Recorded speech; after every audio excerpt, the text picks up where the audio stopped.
ఎన్నికల షెడ్యూల్ జరుగుతున్న సమయంలో నిన్నటి నుంచి ఉత్కంఠంగా జరుగుతున్నటువంటి కోర్టు ఒక తీర్పును జడ్జిలను నిజంగా గౌరవిస్తూ దాన్ని స్వాగతిస్తా ఉన్నాం. కానీ చాలా బాధాకరమైన అంశంగా నా వ్యక్తిగతంగా భావిస్తా ఉన్నా. ఈరోజు బీసీ కులగణన చేసి భారతదేశంలో వెనుకబడ్డ జాతులు, ఇవాళ బీసీ బలహీనులు, దళితులు ఈ దేశంలో అగ్రభాగంగా ఉన్నారు. ఈ దేశంలో అన్ని రిజర్వేషన్ల వాళ్ళు అగ్రస్థాయిలో ఉండాలి. అటు రాజ్యాధికారం, విద్య, వైద్యం పోతే అన్ని రంగాల్లో కూడా అద్భుతంగా రాణించాలని ఒక సంకల్పంతో రాహుల్ గాంధీ గారు ఇచ్చిన పిలుపును ఇవాళ రాష్ట్ర ముఖ్యమంత్రి రేవంత్ రెడ్డి గారు స్వయంగా ఒక రెడ్డి అయి ఇవాళ బీసీ సంఘాల అందరితోటి మాట్లాడి కనివిని ఎరగని రీతిలో ఇలా కుల గణన చేసి అసెంబ్లీ పెట్టి 1 కాదు 2 సార్లు అంటే మార్పు చేసి ఇలా గవర్నర్ గారి యొక్క స్పష్టమైన వైఖరి ఇవ్వాలని రాష్ట్రపతిని కలవాలని ప్రయత్నం చేస్తే కేంద్రంలో అధికారంలో ఉన్నటువంటి బీజేపీ పార్టీ దానికి తోడుగా అసెంబ్లీలో మాతో పాటు సై అని బయటికి వచ్చి నై అని బీఆర్ఎస్ పార్టీ బీసీ సంఘాల ఆధ్వర్యంలో ఢిల్లీలో ధర్నా చేసిన మాతో కలిసి రాక దేశవ్యాప్తంగా ఉన్న అన్ని పార్టీల వారు బీసీ సంఘాలకు సహకరించిన తర్వాత ముఖ్యమంత్రి గారు ఆ రోజు పాల్గొని ఇంకోసారి మారు కాంగ్రెస్ పార్టీ దేశవ్యాప్తంగా ఉన్న అన్ని పార్టీలను కలిసి ఒకసారి ధర్నా, తర్వాత జాతీయ కాంగ్రెస్ పార్టీ ఒకసారి పెద్ద ఎత్తున సభ చేస్తూ పార్లమెంట్లో ఉన్నటువంటి పార్లమెంట్ సభ్యులు అన్ని దేశాల నుంచి ఉన్నటువంటి ఇండియా కూటమితో పాటు ఇతర వాళ్ళు కూడా బీసీలకు కులగణన చేయాలి, రిజర్వేషన్ అమలు చేయాలని రాష్ట్రపతిని కలవడానికి ప్రయత్నం చేసిన అవకాశం ఇవ్వకుండా ఈరోజు ఈ దుస్థితి నిలవలసిందని నేను భావిస్తాను.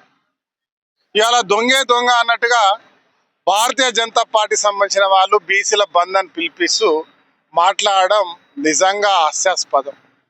బీసీ ద్రోహులు, బలహీనుల ద్రోహులు, దళితుల ద్రోహులు ఎవరైనా ఉన్నారంటే దొరలో బీఆర్ఎస్ పార్టీ ఇవాళ మన అందరినీ కూడా అధికారాన్ని అడ్డు పెట్టుకొని ఈరోజు కోర్టు దాకా వచ్చే అంశాన్ని చేసినటువంటి కార్యాచరణ తీసుకొచ్చినటువంటి వ్యక్తులు ఇలా భారతీయ జనతా పార్టీ. నేను మీ ద్వారా దేశంలో ఉన్న తెలంగాణలో ఉన్న బీసీ బహుజనులను, దళిత నా బంధువులను మీ ద్వారా వేడుకుంటా ఉన్నా.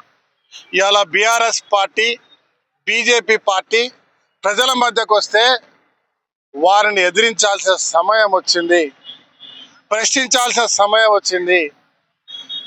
వారికి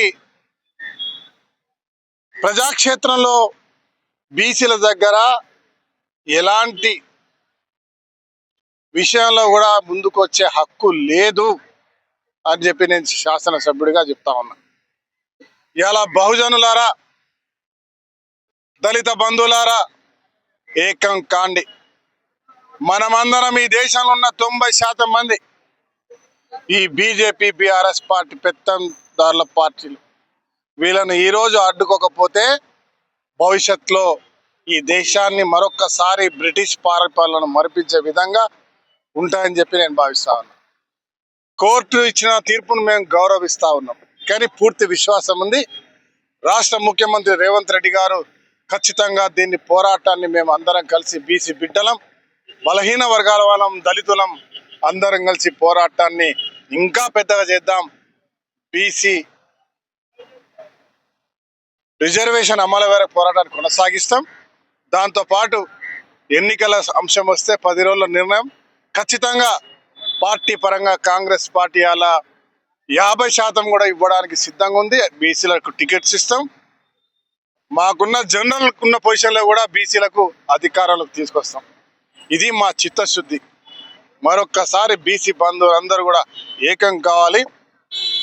ఉల్టా చోర్ కోత్వాల్కు దాటే అన్నట్టుగా వస్తున్నటువంటి మనతో కలిసి మనల్ని మోసం చేస్తున్న నిరంతరం 10 సంవత్సరాలు దొరలతో చేతుల్లో మోసపోయినాం.